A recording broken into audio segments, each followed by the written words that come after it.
انسان شریف روی کار آمده. শুধু ইরান নয়, বরং গোটা মুসলিম বিশ্বের শেষ ভরসাস্থল হিসেবে বিবেচনা করা হতো আয়াতুল্লাহ আলী খামেনিকে। মৃত্যু পরোয়ানা মাথায় নিয়েই মার্কিন ও ইসরায়েলি আধিপত্যবাদের বিরুদ্ধে আজীবন লড়াই করে গেছেন।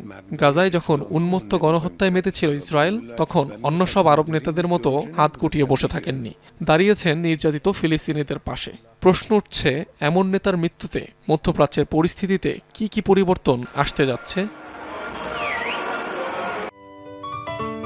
সিলন টি রপ্তানিতে শীর্ষে। মধ্যপ্রাচ্যে ইরানের মূল চালিকা শক্তি ধরা হতো প্রতিরোধের অক্ষশক্তিকে, যার অংশ ছিল তেহরান সমর্থিত হামাস, হুতি ও হিজবুল্লাহ। কিন্তু ইসরায়েলের আগ্রাসন ও হত্যাযজ্ঞে গাজায় প্রায় নিশ্চিহ্ন হওয়ার উপক্রম ফিলিস্তিনি মুক্তিকামী সংগঠন হামাসের। ফলাফল, ফিলিস্তিনিদের পাশে দাঁড়ানোর তেমন কোনো সুযোগ নেই ইরানি শাসক গোষ্ঠীর।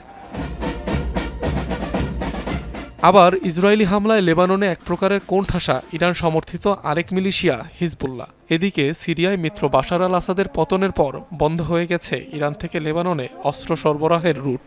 অন্যদিকে যুক্তরাষ্ট্র ইসরায়েল যৌথ হামলায় বেহেল দশায় আরেক মদতপুষ্ট ইয়েমেনি গোষ্ঠী হুতি বিদ্রোহীরা। ফলে ইসরায়েলের জন্য নিরাপত্তা হুমকি কমেছে অনেকাংশে। বর্তমানে ইসলামী শাসন ব্যবস্থা এতটাই দুর্বল যে মধ্যপ্রাচ্যে আমেরিকান স্বার্থ এবং সম্পদের জন্য তার হুমকি নয়, এমনকি ইসরায়েলের জাতীয় নিরাপত্তার জন্যও নয়। এমন অবস্থায় মধ্যপ্রাচ্যের চিরাচরিত কাঠামোয় আসতে যাচ্ছে বড়সড় পরিবর্তন। ইরানের নতুন শাসন ব্যবস্থা আর আগের মতো বলিষ্ঠ হবে কিনা তা নিয়েও রয়েছে যথেষ্ট সন্দেহ।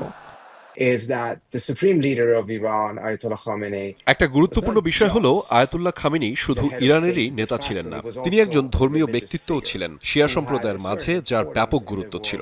লেবানন, ইরাক, বাহরাইন, সৌদি আমিরাত, পাকিস্তান এবং অন্যান্য অনেক দেশে তার অনুসারী আছে।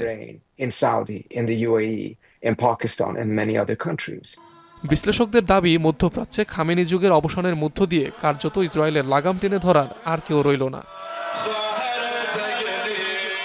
অনিক রহমান, যমুনা নিউজ।